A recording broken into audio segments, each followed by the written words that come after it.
he says, I'm hoping she's spending the night somewhere. Again, he's sounding like he's dealing with a teenager who's dating and has gone to the 6 prom. years old. This girl is 6 years old. She's 45 pounds. Go ahead, Brian. Jane.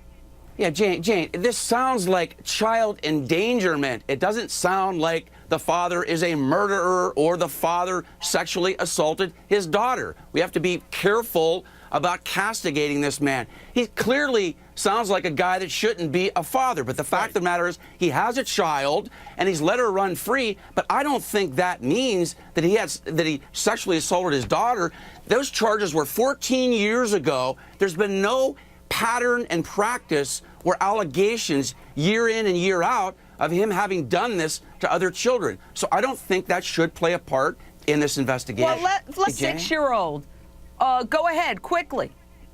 Yeah, Jane, there's pros and cons of her disappearing in a rural area. Since it is rural, there's less people that they have to visit and search for her, so that helps. Right. The downside is, since it's so rural, there's not going to be any surveillance tape of people coming and going and things like that. So it's going to be harder to possibly track them. But one of the good things, Brian. But one of the good things, Brian, is they're able to use helicopters and look for heat signatures using forward-looking infrared in a rural area like that. So that is one advantage of a rural area compared to urban. Brian? He didn't use it. He had the perfect Claypool. opportunity to do so, and he did it.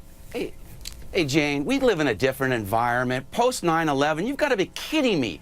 Somebody's pounding on your door at 4:30 in the morning, pounding on the side of your windows, pounding on the front of your windows. You're going to invite somebody in for a tea party and figure out who they are? Hey, Well, why who's open out the there? door at Come all? on in. You absolutely don't have to we shoot live them. we live in a different society. Let's look at the lens through which the defense lawyers presented today. They presented a fact that this man had prior incidents with paintballing, that a neighbor had an incident where a neighbor had to pull out a gun. And that's why he was mad. That's why he was full of vinegar. That's why he wanted to get somebody back and shoot him in the face. Is very low.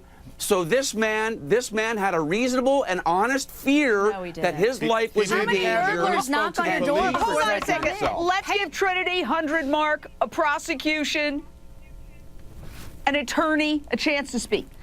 Jane, how many burglars knock on your door before they're going to come in and rob you? A lot of them. Most of them here in Atlanta do before they kick your door in. Not Trinity. continually I live in the inner city. over and over I and know. over Oh, yes, again. they do. You don't shoot, and you don't have to shoot somebody in the face. If that's what he was should've trying to do, was called scare 911, but he someone, he couldn't could have find his shot her phone. in the leg. He could have shot at the bottom. Right. He clearly went He directly shouldn't at have her shot face. at all.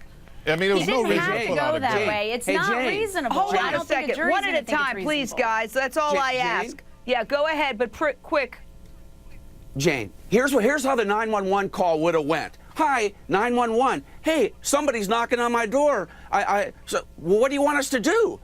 Do you feel? Is somebody breaking into your house? Is somebody harming you? No, Okay, no. thank you for Now, that he lives in Dearborn. demonstration. Police Ho, ho, aren't ho. even going to come out. That's Enough. all the more reason not to pull out a shotgun. That's He all claims he didn't call 911 because he couldn't find his cell phone, which ended up in a pants pocket.